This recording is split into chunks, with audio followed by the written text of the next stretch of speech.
as I speak. The stock futures have opened slightly higher Monday evening following a nice rally in stocks during the regular trading day.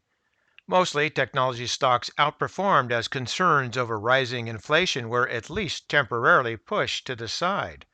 The move higher in technology stocks came alongside a slight move lower in Treasury yields with the 10-year note hovering around 1.6%. Today we're going back to the Nasdaq, where the path of least resistance still looks to be higher, while everyone else is waiting for clarity. Let's look at the indications that will help show the path.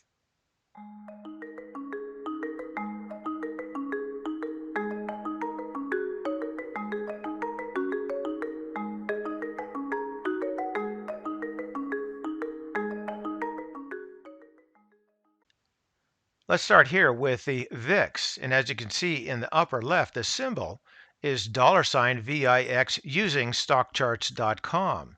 Now, this is the 2-year weekly, and it's pretty simple to take a look at this and find out what's going on.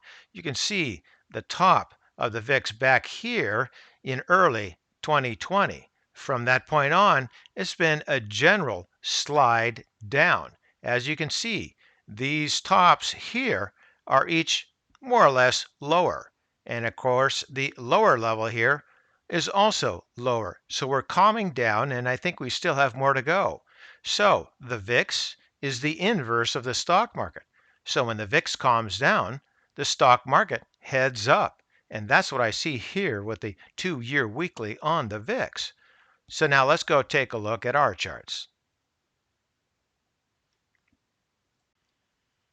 And we're going to continue here with the triple Qs. And again, if you go back here, we've got this channel moving through here, the bottom channel line like that, and then the upward channel line moving through like that. Now, we hit bottom here and then reflected on up, came back down for another test and headed on up. So it makes a small W like this.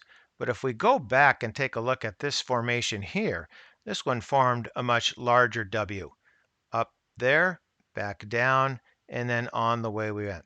So I'm not actually sure if we're going to create a larger W or not. I'm not sure it really matters, but that is a possibility. Moving down here, volume looks fine.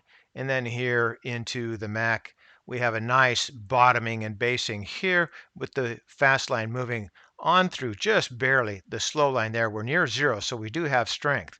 Now this move here was a little bit lower, and it was a little bit muddled as we came through here, and that's why we got this second downtrend there for the second portion of that W before we headed on up. I don't think we have that trepidation here, so I think we're going to continue on the way. That to me is the greatest probability. Now, always be aware that things may change. But looking here into the histogram, this looks very nice. From that top, we've come on down and we're heading back on up. So I don't think there's going to be too much hesitation.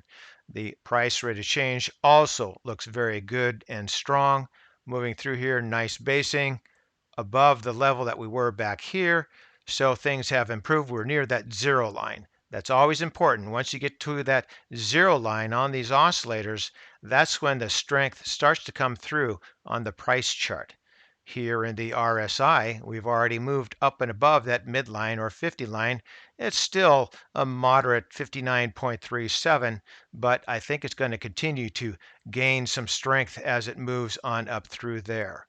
You see the same thing in stochastics as well as in the Williams. The Williams is showing you in advance notice that things are improving. We're almost into that overbought territory, but I think the market is going to follow and still has further to go.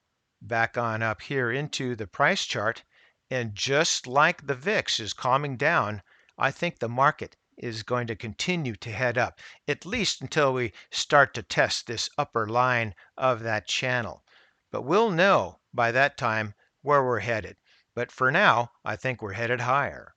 And for today, that's ChewDog Charts. Thank you.